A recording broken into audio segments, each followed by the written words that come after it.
So we will talk about novels, society and history. So this was the time when the publication or the publishing industry was booming, and novels, because if you talk about literature, there was a lot of literature like magazines, like newspaper, etc. But novels, they found its place into everyone's heart, everyone's mind. So we'll specifically talk about these novels here. These are some pictures. So what we will do that, as we know that print culture, it transformed the way people think. And now the literature, it was coming in different forms.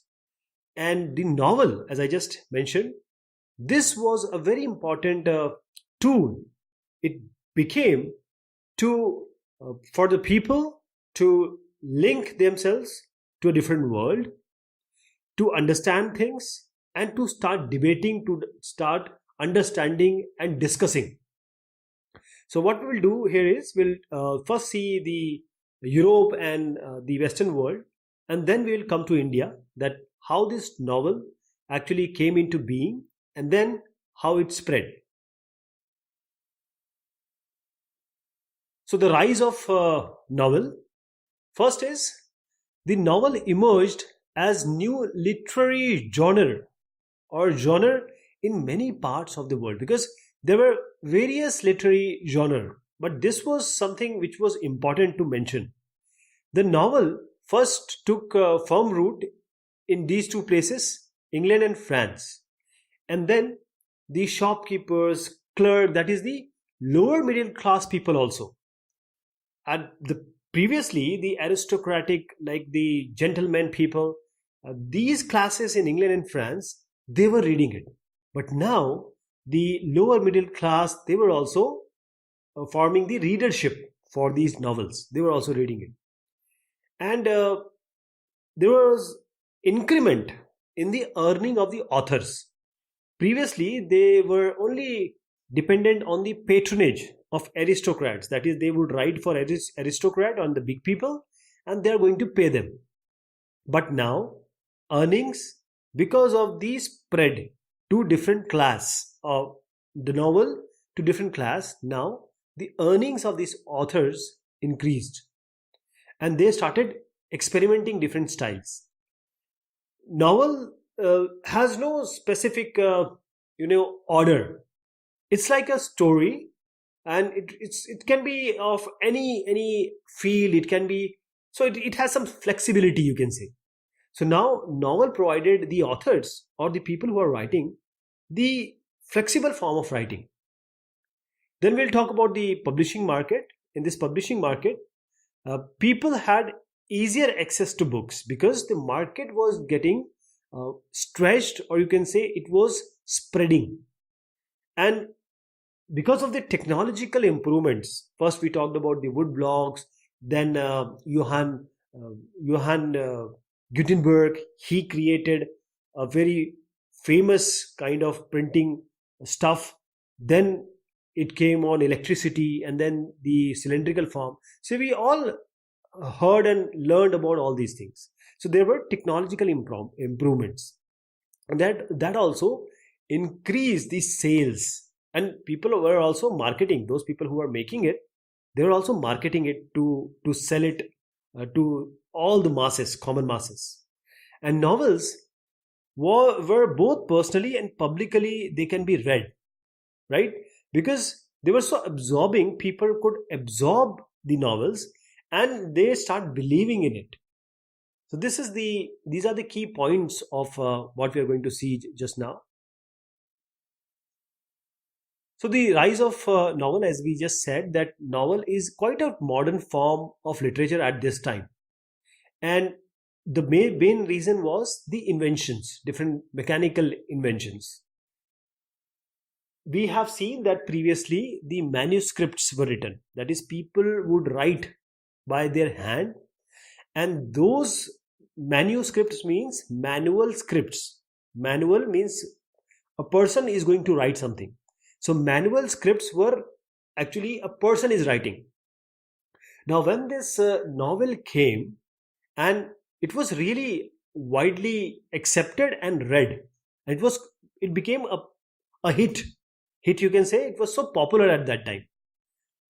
And because these cities were quite the villages also were quite connected because of the different you can say connecting media and communications also. So now novels can also spread, so they scattered, and they had different type of readers now. And the novel the main thing was, novel contains some fictitious character, and these fictitious character will tell you about the love, marriage, and how the relationship between men and women are there. So people were liking this. It was very close to what a general man is, general family is. The novel first took firm root, that is, it started, or it actually were accepted in England and France. Then only by this 18th century it became popular. So it was already there in 17th century. Why it became popular? Because the people who were aristocrat or traditionally aristocrat or people of big class of England and France, they were reading it. But now the lower middle class, like the people who are not very into reading, like shopkeepers and clerks, they also started reading this novel. So this readership actually grew many fold, and because of this increase in the readership, now the authors, they can earn more. Previously they were just dependent on these aristocrat and gentlemanly people, that big people having money, so they were just writing for them. But now as they were getting money, means because of the wide readership, they were trying different styles, they were writing different things. So Henry Fielding, he was a novelist in early 18th century. So he said one time that the founder of a new province of writing, what he wanted to say, he could make his own laws. That is, when he is writing a novel, he is writing some fictional story. Now he is the master. He can, defy law, he can make law. This is what he wanted to say. Then Walter Scott, there was he actually took all these Scottish ballads and all these historical things, and he compiled it. All this Scottish thing going on, he compiled it. So this is how he made a novel out of that. Then a very important word, which is important as far as examination is concerned, is epistolary novel. Now what was this epistolary novel? This novel is basically based on the letters, right? Like if this novel was like this, so a letter will be there. First letter will be there. Say two people are talking. So this guys will this person will, or say a woman, if the story is about women, because I'll just tell you about a story also, that Samuel Richardson, Pamela. So he wrote in 18th century, and this was just an exchange of letters between two lovers. So what is in the heroine's mind, means the female protagonist, what is in her mind, that can be heard, listened, and believed by the readers. So this let me show you what I was just about to tell you, that there are two people. Here is a female, male. Now the female is writing letter to a male. So you read this content. Then a male is writing back to the female. Then there is a letter. So this kind of novel where the letters are exchanged, and in this letter the story is being pinned, or the story has been written. This is called, very important word is there, epistolary novel. Epistolary. I'll just go to this word again, because this is quite important. It is always asked. First, let me go to the gentlemanly classes, because we discussed here, and this means those people who are who claim the noble birth, and they have very high position in the society, and they think that they are supposed to set the standard of what should be the behavior of the society. Then this epistolary, this is written in the form of series of letter, right? So form of letter means from one person to another, and this is how the novel is being made. Then we come to the publishing market. Publishing market,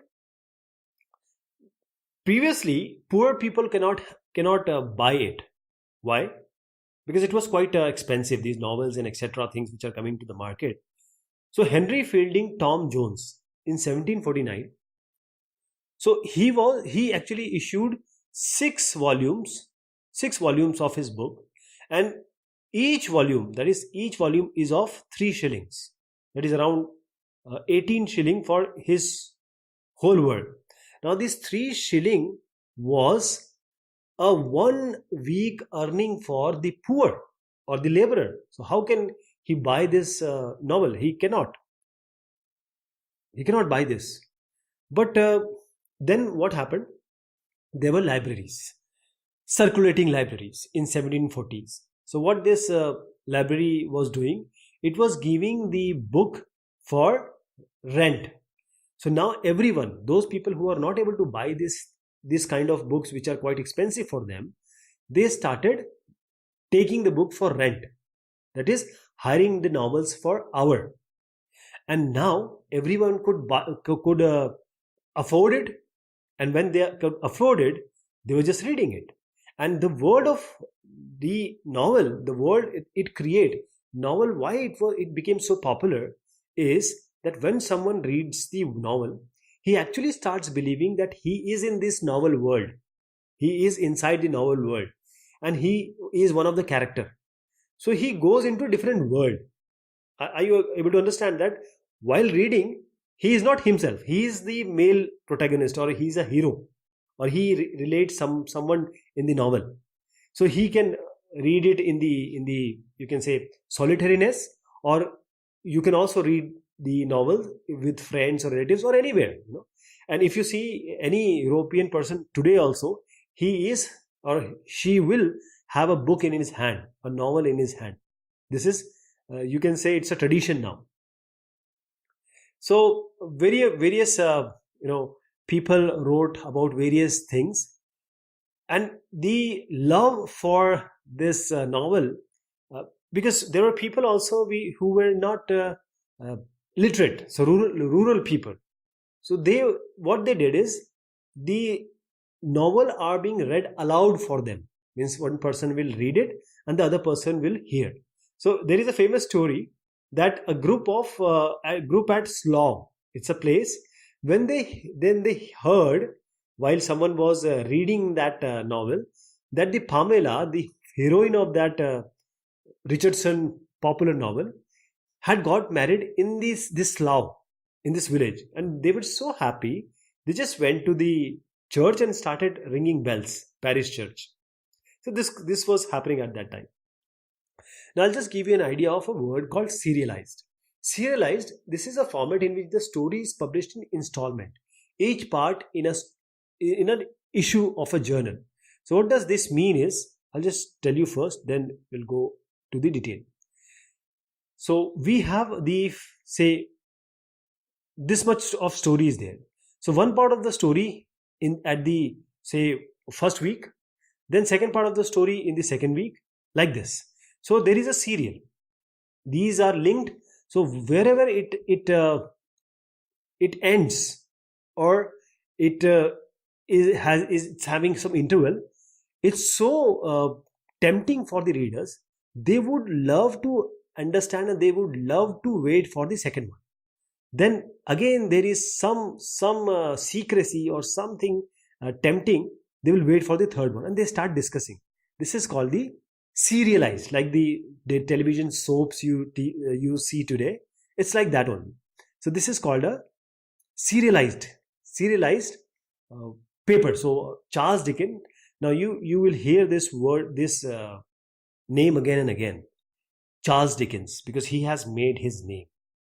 So in 1836, Charles Dickens, Pickwick. This is the example. This is a picture of the Charles Dickens Great Expectation.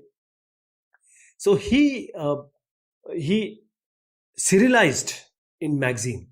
So it was so magazine were quite attractive. People were reading it, and there was a suspense. Here we have a suspense. So when we have suspense or rahasya or something tempting, people will always wait for the second installment to come. So this was happening at that time. So this word you have to really understand, serialized. As I just said that the advertisement of the libraries was going on. So this is the one of the libraries advertisement, and this is a picture of sketches by Boz, and this is again by Charles Dickens. So this is Charles Dickens' first publication. This was a collection of journalist essay, so journalistic essays. It was a collection of that entitled Sketches by Boz. That is why I said Charles Dickens you will hear a lot. And one more person you will hear a lot is Leo Tolstoy. He is Leo Tolstoy. He was a very famous Russian novelist, and he wrote about rural life and community. So let us talk about the world of novel. So what I was telling again and again, that this was not only for the aristocrats or big people. The novels were for everyone. So novel doesn't only talk about the states and empire, but the novel talks about common people also. Common people also. So there was a problem, you can say, when the industrialization started. Everything was good. That factories came up, people were making profits, business profits were there. Economy also was growing. But at the same time, some people they faced problem. That is, when cities were expanded, it was unregulated, and the laborers were overworking. They were underpaid. They were unemployed, poor. They were homeless. They were just seeking shelters.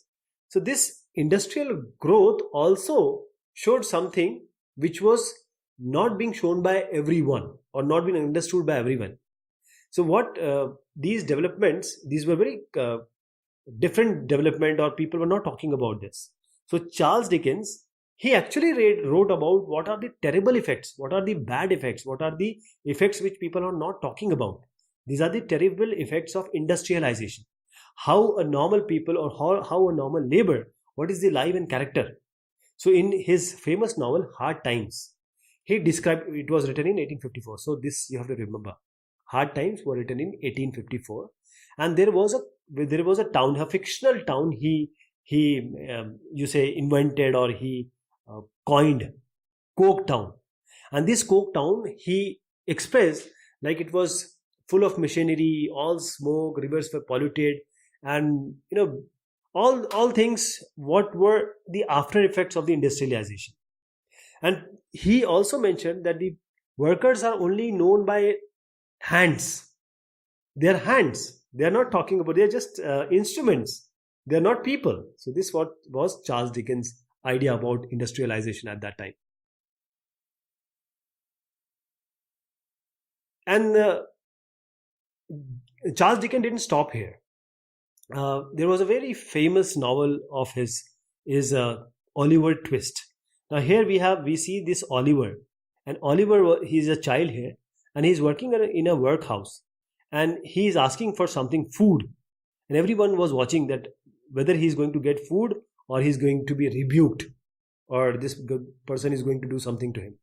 So this was Oliver Twist, where the story was, and this he wrote in 1838. So once again you have to remember that Oliver Twist, written by Charles Dickens in 1838. So there was a poor orphan person, and or a kid, and he lived with petty criminals, beggars. That means not with good people, but there was a good ending.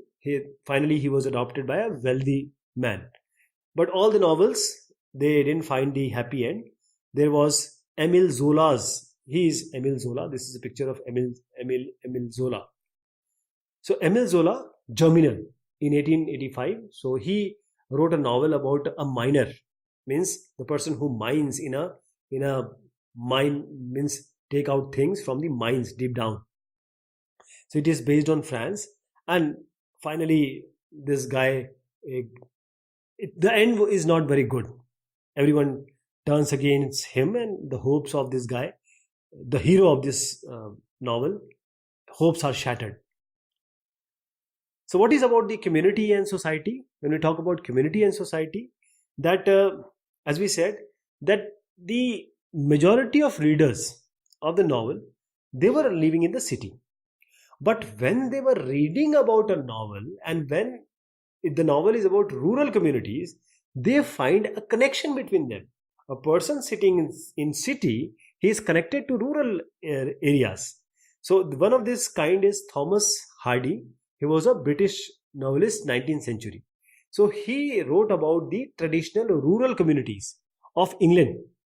So community and society, the novel created a feeling of connection with the fate of the, or what happened to the rural communities. It used vernacular languages. Vernacular languages mean the local languages that are spoken by common people, and created a sense of shared world between different diverse people in a nation.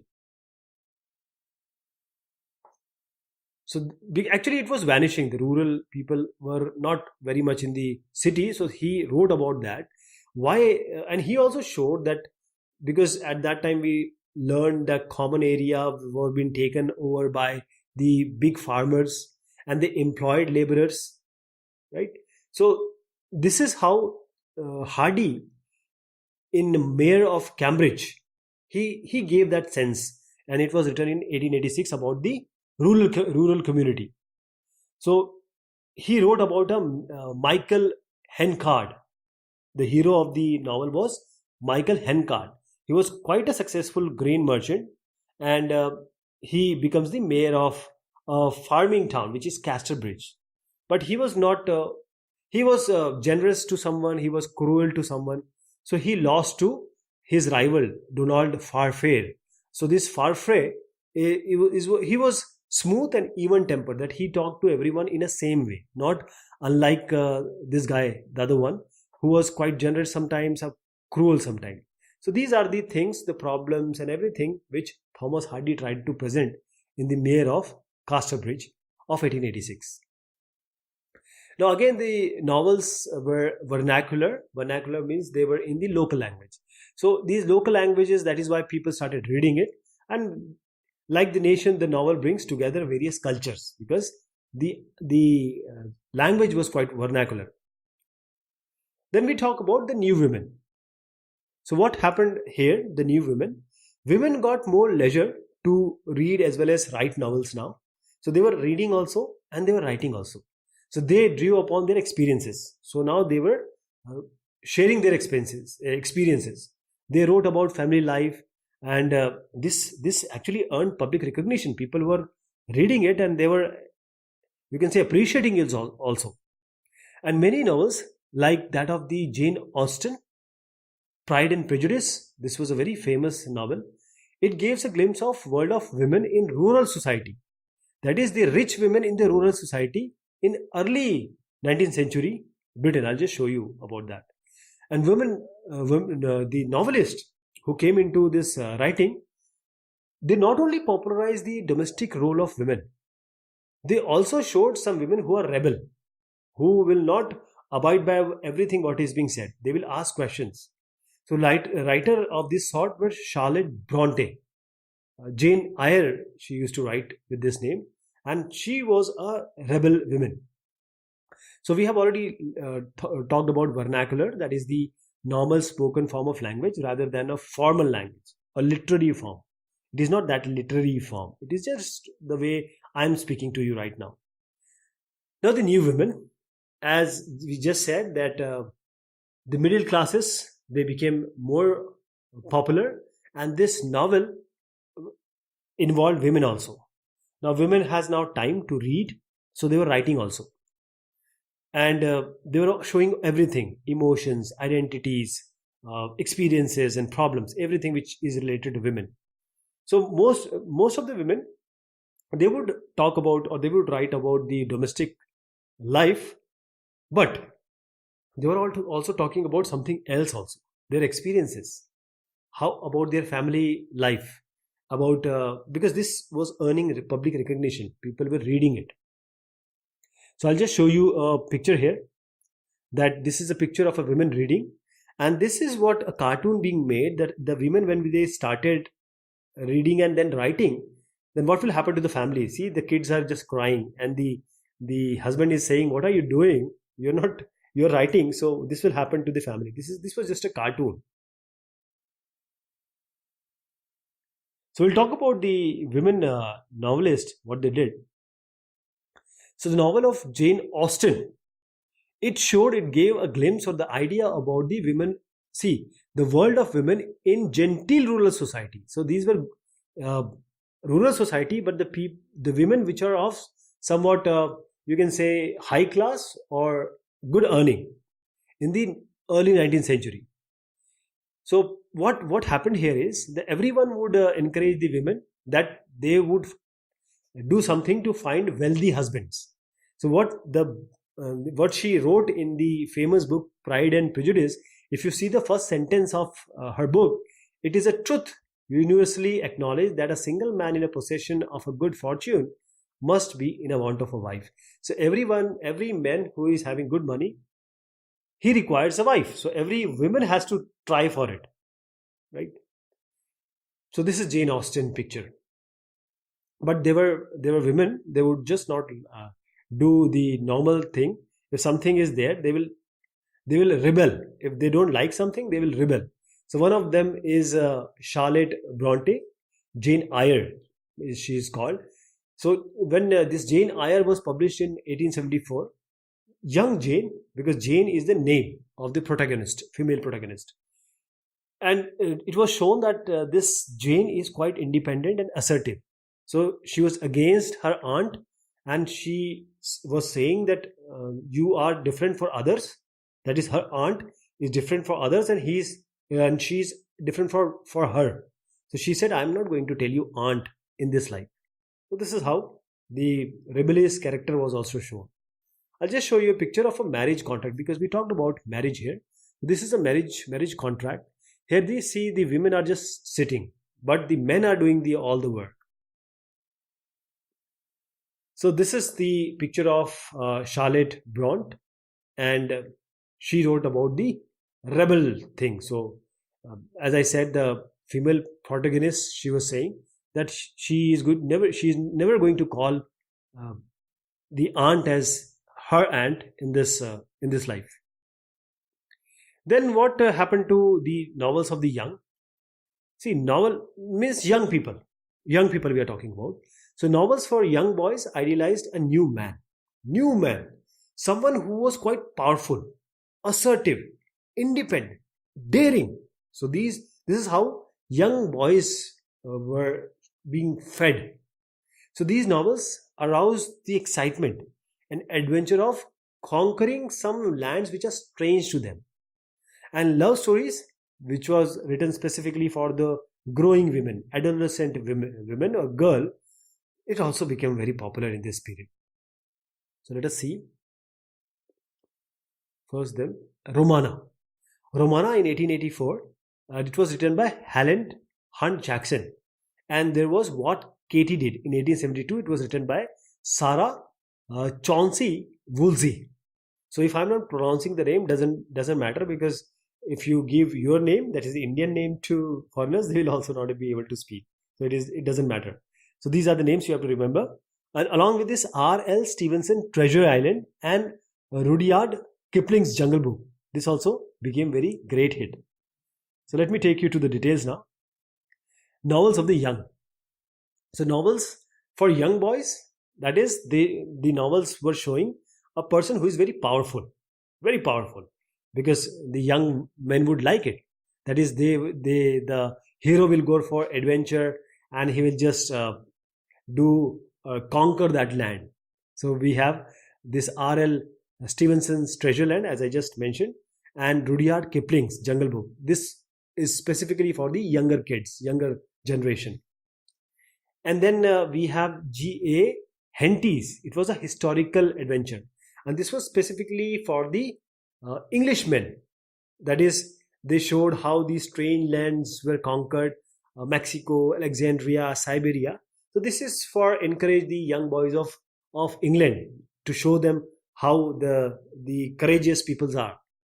Then also the love stories, as I just said, for the growing girls, like Romana 1884 by Helen Hunt Jackson, and series which was called as What Katie Did in 1872 by Sarah Chauncey Woolsey. And this was wrote under the pen name, because when a writer writes, he may have a different name, he may write with a different name. So that is called pen name. Susan Coleridge, I guess.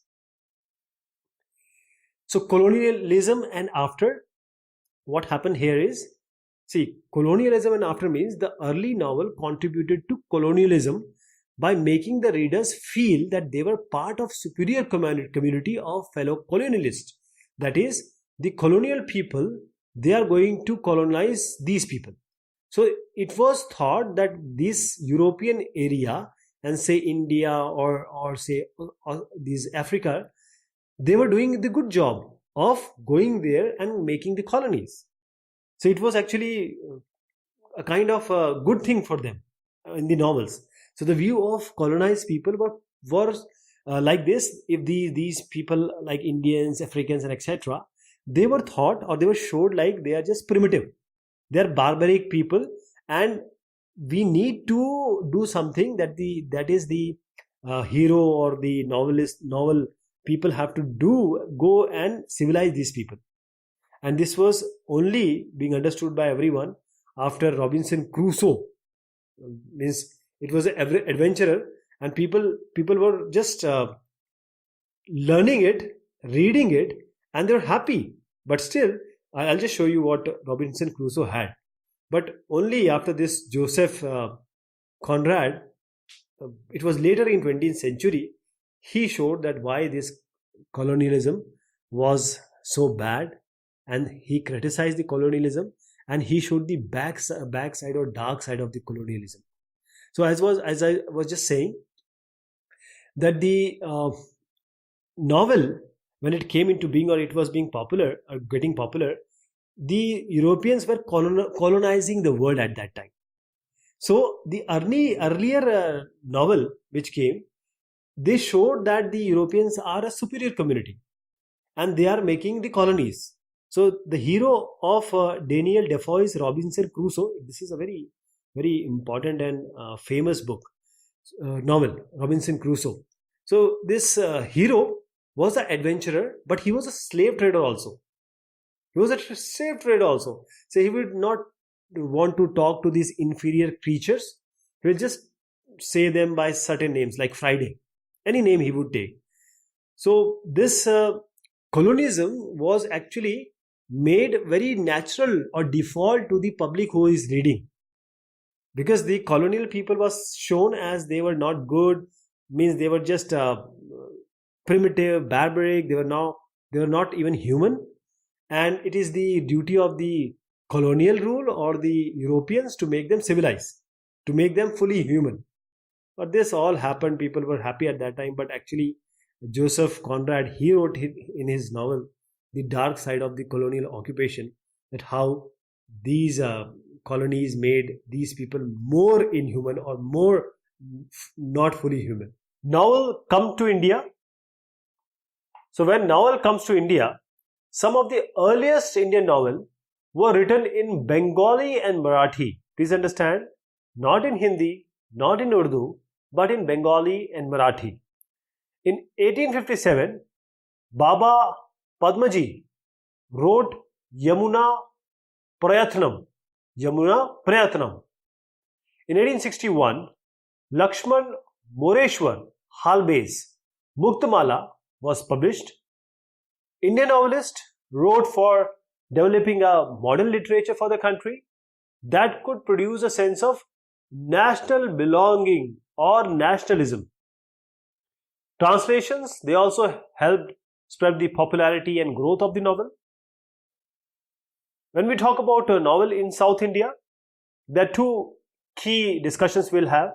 First of all, in 1889, Chandu Menon's novel, it was named as Indulekha. It was published, and this was the first modern novel in Malayalam.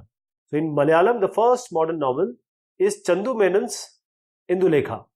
Then in 1878, in Andhra Pradesh, Kandukuri Veerashalingam, he wrote a Telugu novel called Rajashekhara Karitamu. So we'll just go into the detail of this. First of all, that when the novel came to India, prior to that, in 7th century, if you remember, 7th century, already Banabhatta, he already has written in Sanskrit Kadambari. And there are also Panchatantra. We know about this Panchatantra. And then there are also some stories of prose, or you can say content in Persian and Urdu that were called as Dastan. So it was not new. But these content which we just talked about were quite different from the novels. And this novel only were actually Indians became familiar with these novels when they were coming from Western side. All these were novels, not novels. But when the Western novel came to India, then the Indians became familiar to it. And then the print media developed, the languages, that is the vernacular languages, that this enhanced or this increased the propagation or the readership of novel. So some of the earliest novels were written in Bengali and Marathi. Again, you have to understand that it was not in any other language, but Bengali and Marathi.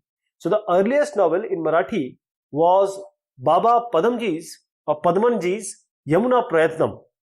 And it was just a simple story about the widows of that era.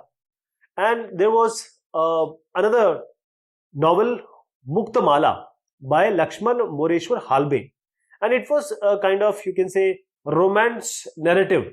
And it has some moral purpose. So it was not very realistic novel as against to the Padmanji's novel, which was about the situation of widows at that time. So what we understand is that leading novelist, whatever name we are taking or we will be discussing, they wrote for a cause. They just don't wrote for anything else, for fun or any fantasy kind of thing. We'll talk about that also.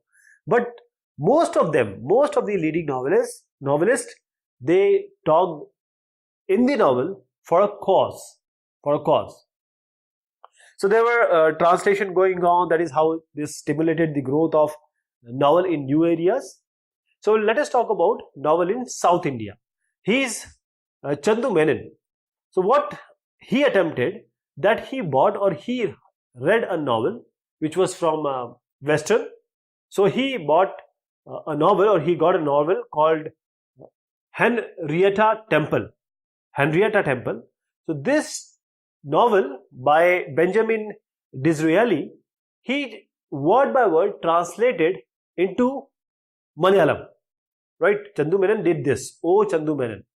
But what he realized is that word by word or complete translation of this kind of novel, the people are not going to relate with it. That is the flow, the way of speaking, and the ideas or the emotions that are being shown in this novel.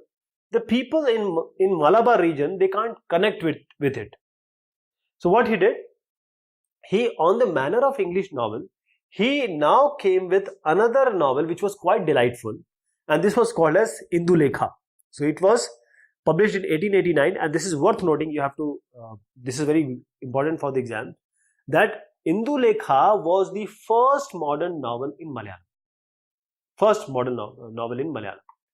Now let us go to the Andhra Pradesh. So what happened in Andhra Pradesh? The same situation. Andhra Pradesh also has the same situation. Here it was Kandukuri Veereshalingam. So he also started translating Vicar of Wakefield, and it was Oliver Goldsmith's novel. And he just translated into Telugu. But soon he realized, the way Chandu Menon realized, that people are not going to connect with it. So he came up with an original Telugu novel called as Rajashekhara Karitamu in 1878. So here is a image of Pickwick Abroad. So the translation or adaptation was going on in India at that time. So novel in Hindi. The novel in Hindi, Bharatendu Harishchandra, as we just saw, he was a great pioneer of modern Hindi literature. He encouraged many poets and writers that you should recreate and translate novels from other languages. So he said that you must do it in Hindi. So just try to translate from other languages. In 1882, but Srinivas Das, he published his novel called Pariksha Guru, the Master Examiner. And this novel reflects the inner and outer world of the newly emerging middle class under the colonial rule. So the writings of Devaki Nandan Khatri, this also created a novel reading public in Hindi, and his novel called Chandrakanta was very popular. Now comes Premchand. Premchand's a very big name in Hindi literature. His writings brought about excellence in Hindi novels. So he began writing in Urdu, then he shifted to Hindi. In 1916, Premchand novels Seva Sadan, it lifted the this Hindi novel from the fantasy world, moralizing and simple entertainment to something very serious. That is serious reflection of the lives of ordinary and social issues. So there was a shift from all those fantasy world now to actual issues. This Premchand did. So Seva Sadan deals with poor conditions of women, dowry and hegemony of the Indian upper classes.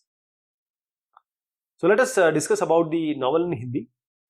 So as we just, in the short discussion we had, that Bharatendu Harishchandra, he told and he encouraged his fellow poets and writers that you should now translate and recreate the novels from other languages into Hindi.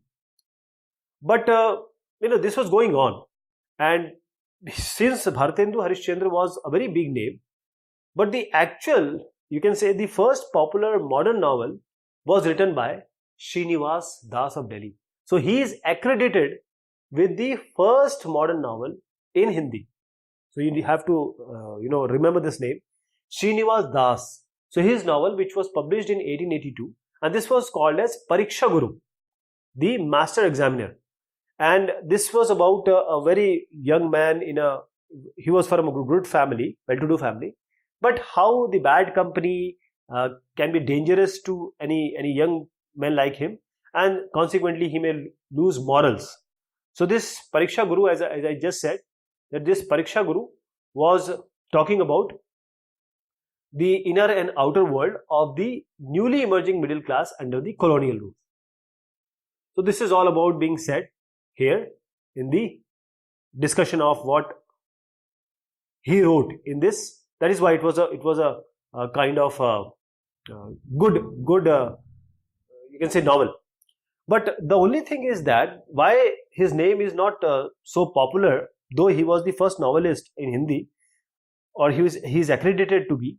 But the content here, if you see, that it was about how should they be, because the new technologies were coming and the young women were very perturbed at that time, that whether they should appreciate the agriculture technology, modern trading practices, or whatever Western sciences are giving to them, or they should think about their traditional values. So it's kind of dilemma he showed. So that was kind of too moralizing. He was giving a lot of gyan, a lot of teachings and in this novel. So he didn't get so many readers. Pariksha Guru didn't get so many readers. So now came Devaki Nandan Khatri. Devaki Nandan Khatri, he is also very famous novelist. So he had a very bestseller in Hindi, Chandrakanta, and this was he took us to the fantasy world. And now people had something, because there are so many people who wanted some fun, some kind of a life which they were living. They just want to go away with that life for some moment. So after this reading of Chandrakanta, they felt that. Then came Premchand. Now Premchand, he was a very famous novelist, and his name you'll hear again and again. So he started writing in Urdu first, but then he shifted to Hindi. And his art of storytelling was very different. It was quite influential. So many critics, they think that his novel Seva Sadan, that is the Abode of Service, which was published in 1916. So all this fantasy world which was going on and people were having entertainment. So now the critics were saying that he has shifted this fantasy, moralizing and simple entertainment to something else. That the Premchand has taken it to the social issues and ordinary people. And Seva Sadan was talking about the poor condition of women in society and child marriage, dowry, and all those things pertaining to that particular time, the situation of the community, he was just trying to portray or tell through his novel in a very, very storytelling manner. So that is why he was a success. When we talk about novels in Bengal, see, there were two kinds of Bengali novels that emerged in the 19th century. So one was based on historical issues, the other was based on social problems and romantic relationships between men and women. So the new Bhadralok, it found himself at home in the more private worlds of reading novels. So people were now finding their own world when they were reading novels. So this Bhadralok. Bhadralok means those people with elite class at that time, you can say. Initially, the Bengali novel used a colloquial style that is associated with the urban life. It also used Mayali. Mayali, this was the language of women. Generally, the women speak in Mayali. And this style was replaced by the famous Bankim Chandra Chattopadhyay's prose, which was quite Sanskrit type, or you can say it has some Sanskriti ties, but also contained some vernacular style, that is the local language. By the 20th century, the power of telling stories in simple language made him Sharat Chandra Chattopadhyay, now the Sharat Chattopadhyay, the most popular novelist in Bengal, not in Bengal, but all over the country. So this is how things shaped up. So he is the Bankim Chandra Chattopadhyay. I'll just talk about him in a short while. So I'll start with this novels in Bengal. So there were two type of novels in Bengal in the 19th century. First was talking about the past, the characters and the events. All were they were showing the historical context and historical events. And there was other novels also, and they were showing the domestic things like the relationship between men and women and social problems. So there was you can say a elite class, and they always promoted the musical things, dance performance, and this Kabir Larai, that is the poetry contest. So they were just trying to emancipate or enhance this kind of culture. But the reading novels, people found, especially the Bhadralok, that is those people who have an interest in they just want to go into some private world through reading of these novels. So novels can be read individually, and they can be read in groups also. But here we have Bankim Chandra Chattopadhyay. So if you discuss this, that he used to do puja with the family, and then also he in another room, I'll show you the room. See, here's the picture.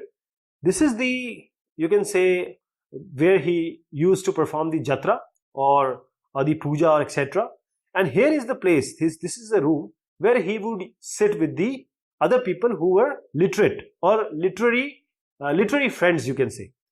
So Bankim Chandra Chattopadhyay, he would host a jatra in the courtyard while members of the family would be gathered, as I just showed on the right hand side of the picture. But in his room, he has literary friends. He used to discuss and read with them, but he wanted them to justify or give judgment to what he has written.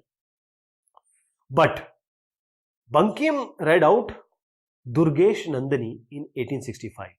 And when he read this out to his literary friends, they were just stunned and shocked, because it was Durgesh Nandini was a novel with excellence. It was quite good. He is Bankim Chandra Chattopadhyay.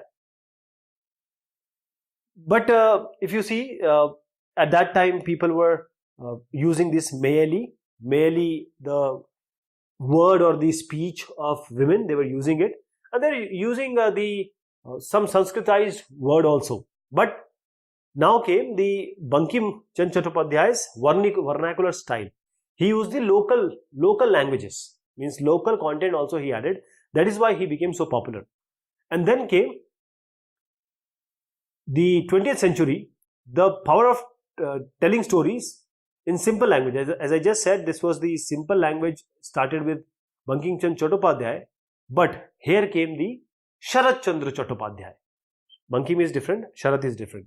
So Sharat Chandra Chattopadhyay, and because he was writing in vernacular and simple language, he became the most popular novelist of Bengal, and not even Bengal, but rest of India. So this is how things shaped up. Now, novels in colonial rule. So colonial administrator, they found vernacular language, that is the languages in the local language, as a valuable source of information on native life and customs. So this information was useful for them in governing Indian society with its large variety of communities and castes. So books were translated into English, often by either British administrators or Christian missionaries. So Indians used the novel as powerful medium to criticize what they consider defects in the society and to suggest the remedies also. So novels presented a glorified account of the past, which in turn created a sense of national pride, nationalism among the readers. So novels created a sense of collective belonging also on the basis of the language, one's language. Novels made their readers familiar with the ways in which people in other part of their land, they spoke their languages. So we'll just discuss about this. So here, when the novels, we were specifically talking about the colonial time. So when the colonies were there, or you can say the British were ruling us, what was the thing going on with the novel? So we talked about Chandu Menon, Bankim Chandra Chattopadhyay and Premchand. So when the novel were there and British rule came, or British rule was actually established, now the colonial administrator, whosoever came from England, they wanted to understand India. They wanted to understand Indian society. They wanted to understand their caste, community, their household, how they live, how they talk, what festivals they do, what they worship, their beliefs and practices, everything they wanted to know. Then only they are going to rule it. There is a possibility of ruling only when you know the customs and cultures of the society. So they took advantage of all these books, and most time if they don't know the language, they are translated in English, often by the British administrators and Christian missionaries. So this was how Indian used these novels as a very powerful medium. They need to criticize what all the society has defects and the problems the society has, and also they were suggesting the remedies. So there is an example of Viresh Lingam. He wrote a novel mainly just to propagate the ideas about the society, that what is going on in the society. So there was a kind of, you can say, relationship between the novelist, they were writing in order to enhance the past, that is, they were showing the glorification, glorifying the past, and they wanted the readers to understand that we have a very good past, very great past, and we are no less than the people who are ruling us. So we are almost equal to them, because we have a very good past. So a national sense of belonging, or you can say sense of nationalism, was the main content of the novel at that time. So I'll just try to say one thing, that because the people were reading in a certain language, and this language, if you see your home, your maid speaks the same word in the same language, same in a different way. Your friend speaks in a different way. Your colleague speaks in a different way. So now by reading this novel, people come to understand that in their local area only, how different words are spoken by different people. The problem of being modern. So what does that mean? The problem of being modern. Now here there was a dilemma. There was a dilemma generally shown in novel, that the people were in the colonial rule. So they were seeing the colonial rule as things which are good, but they wanted to have their own traditions also. So Chandu Menon, he portrayed Indulekha, a woman, that is, there was a girl and a boy, or a men and women. So the women in his novel Indulekha, he showed her as she was immensely beautiful, she was having all the intellectual abilities, she was having artistic talent, and she was also educated in English and Sanskrit.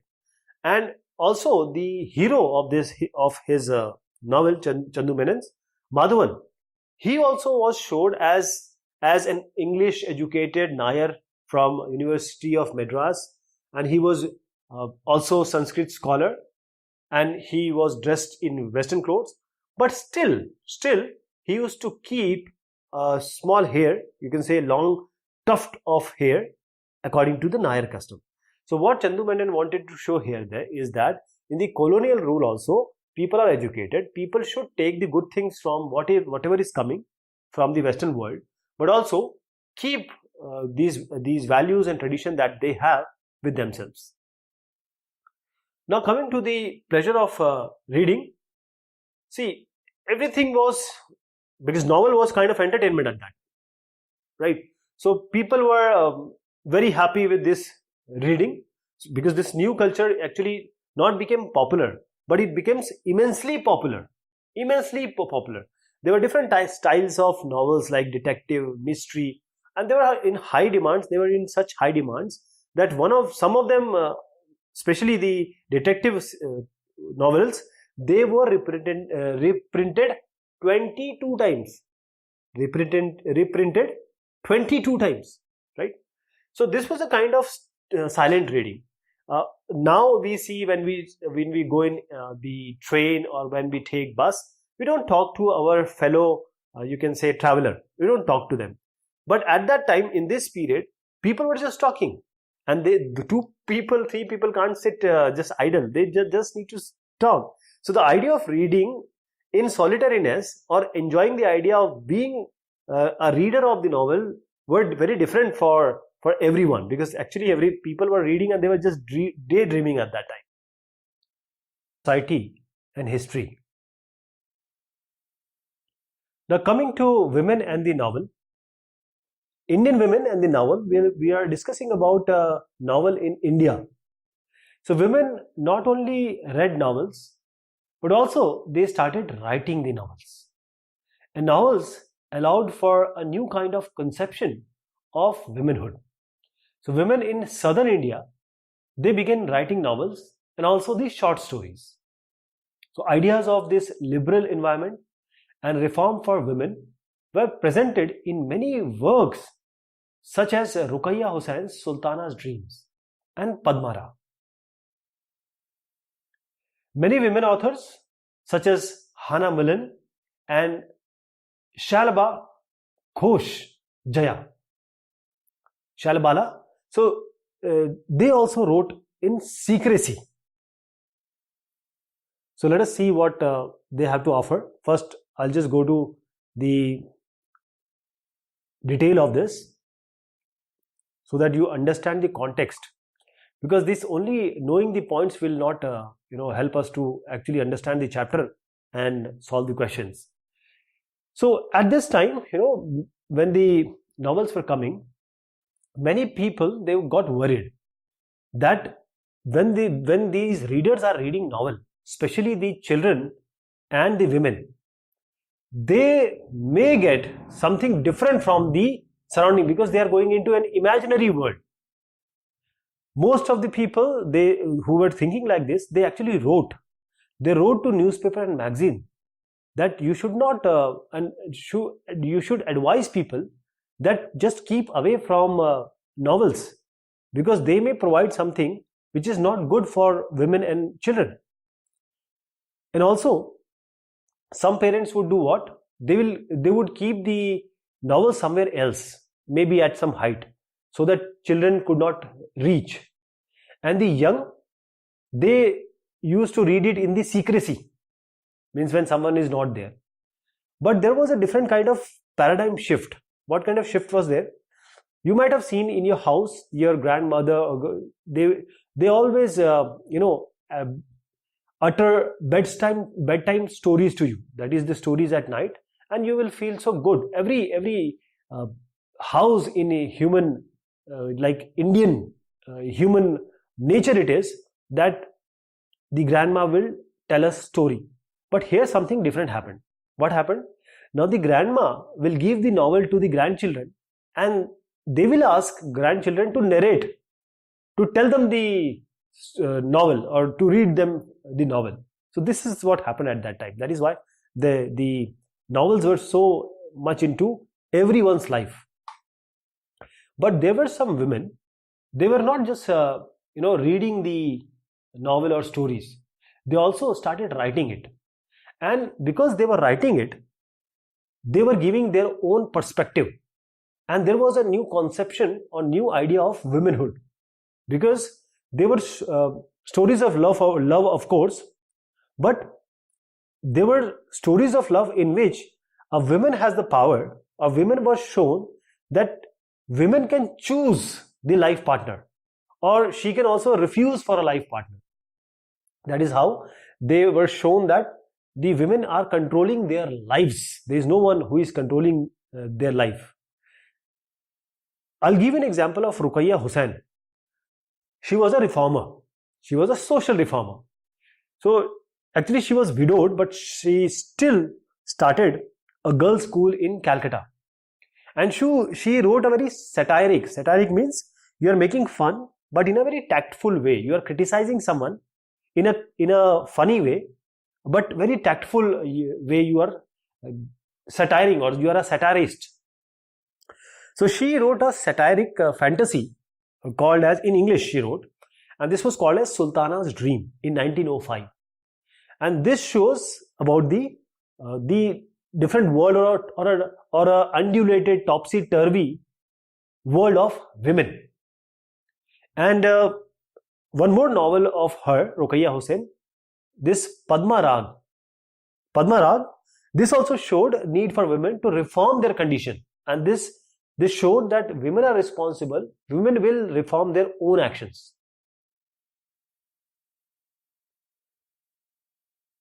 And continuing this discussion, various men, they were always suspicious that women are writing novel, women are reading novel. So Hannah Mullins, she was a Christian missionary, and she wrote this Karunao Phul Monir Biberon in 1852. And this was a very reputed novel in Bengali. And she would tell the readers that I am doing this, or I am writing this in secrecy. There was one more, Shaila Bala Ghosh Jaya. She was also a very popular novelist. But unlike other men who were suspicious about women, her husband was very much supportive. So her husband supported Shaila Bala Ghosh Jaya. Then we'll talk about the caste practices, lower caste and minority. So the novel being written. So here novels such as Indira Bai and Indulekha, Chandu Menon wrote it, Indulekha, were written by members of upper caste and were primarily about the upper caste character. In 1892, Pother Konjambu, he was a lower caste writer from Kerala. So he wrote a novel called Saraswati Vijayam, which mounted a very strong attack on the caste operation or caste system, how they are being oppressed. From the 1920s, there was a new kind of novel which emerged, and that depicted the lives of the peasants and the low caste people. So Vaikom Muhammad Bashir, he was one of the early Muslims writer, and he gained, he was quite renowned, wide attention he got. He was a novelist in Malayalam.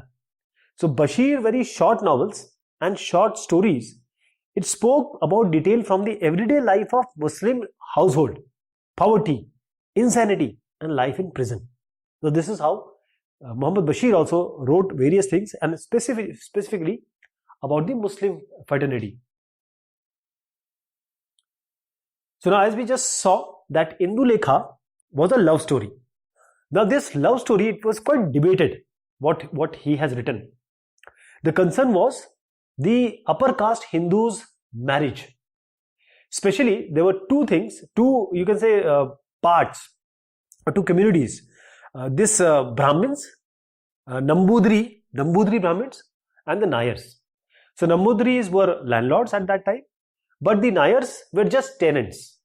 But in late 19th century, this younger generation of English educated Nayar men who had acquired property and wealth in this region or on his own, he started arguing strongly against this Nambudri alliances with Nayar women. So they don't want this Nambudri Brahmins, because at that time they were landlords and Nayars were tenants, so there was they were not going well together.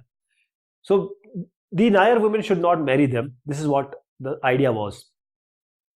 So in this story, Indulekha, there was again very interesting debate. There was a Suri Nambudri. He was shown as a foolish landlord. So he came to marry Indulekha. And this was the whole idea of the novel, satire of the novel. The Indulekha, which is the heroine of this novel, he rejects this Nambudri, and he or she chooses whom? Madhavan. Madhavan is an educated, handsome Nayar, and this couple, Indulekha and Madhavan, they moved to Madras, and Madhavan also joined the civil service. Now this Suri Nambudri, he was quite desperate because he couldn't marry Indulekha. So what he did, he found a relative of Indulekha who was quite poor, and he married her, and he thought that he has married Indulekha. So this is Chandu Menon's Indulekha. It was showing the ignorance and immorality of the Suri Nambudri. So he wanted to just show the caste system and different, you can say part of different caste and creeds at that time. And the novels like Indirabai and Indulekha, it was specifically written on with the background of upper caste, and these were upper caste characters. But not all these novels were this type. Potheri Punjambu, he was a lower caste writer from North Kerala, and he wrote a novel called Saraswati Vijayam in 1892. And he was writing about the caste oppression. And in his novel, there was a man, the hero was untouchable caste. And because he was facing cruelty from the Brahmin landlord, what he did, he just escaped from the village because of the brutality, and he got converted into Christian, and he got a lot of he went into education, and then he became a judge, and he came again back to the same place. But the villagers were thinking about that landlords had killed this guy, and they filed a case. But when the trial was going on, the judge, who was the person who has escaped from the brutality of this guy, Nambudri, when the judge reveals his identity, this Nambudri finally repents and he reforms. So this Saraswati Vijayam was showing the importance of the upliftment of the lower caste. And then we have one more example of this. In Bengal, there was a novel which was showing about the peasants or lower castes also. That was Advaita Malla Burman. He wrote Titash Ekti Nadir Naam, and this was an epic. He wrote about Mallas. He wrote everything about Mallas, that how they live their life, how they are related to the water, how they are dying if the water is not there, how the Mallas are fighting in between them, how they are being oppressed. All these he wrote. But the best part is that he wrote about the life of Malla caste, and he himself was from the lower caste, Malla caste only. But the communities, different religions also came into being. So Vaikom Muhammad Bashir, he was one of the early Muslim writers, and he gained a wide renown as a novelist in Malayalam. So he was so poor at that time. He wrote about that. He was so poor, he often sold these books. He just go door to door, and then he used to, as a vendor, he used to give the books to everyone. So he was quite poor at that time. But he wrote about the internal of Muslims' household, and he wrote about the poverty, the insanity, and the life in prison. All these he wrote, and he was quite successful, and people liked his work. The nation and its history. So the nation and its history. New educated minds wanted a new view of the past that would show the Indians could be independent minded and had been so in history. Then in 1857, Bhudev Mukhopadhyay's Anguriya Binimoy, it was published and it became the first historical novel written in Bengal. So you have to remember this, that Anguriya Binimoy was the first historical novel written in Bengal. These novels produced a sense of pan-India belonging, that is all over India belonging. They could inspire actual political movements and raised questions about nation and the nationality, Rashtravad. Then in the novel and the nation making, novels included all kinds and classes of people in its narrative so that they could be seen to belong to a shared world. And writers like Premchand, he wrote novels that looks towards the future without forgetting the importance of the past. His work like the Rangbhumi and Godan in 1936, it depicts a community based on democratic values. And Rabindranath Tagore, he wrote about the condition of women and nationalism in his novel called as Ghare Baire in 1916. So we'll just talk about them in detail now. So there was colonial historians, they wrote that the Indians are weak, they are divided, and they are totally dependent on the British. And this narrative came to these novelists also.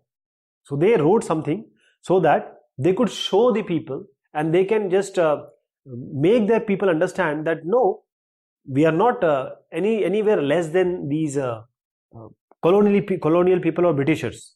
So what they did is they took historical characters, and in Bengal, if I can give you an example, various historical novels about Marathas and Rajputs were written, and this was just not in Bengal, because when you write in Bengal, it has a pan-India belonging, means all over India was reading it, and they were showing the adventure, the heroism and the romance and sacrifice of the people or the characters which belongs to the ancient India.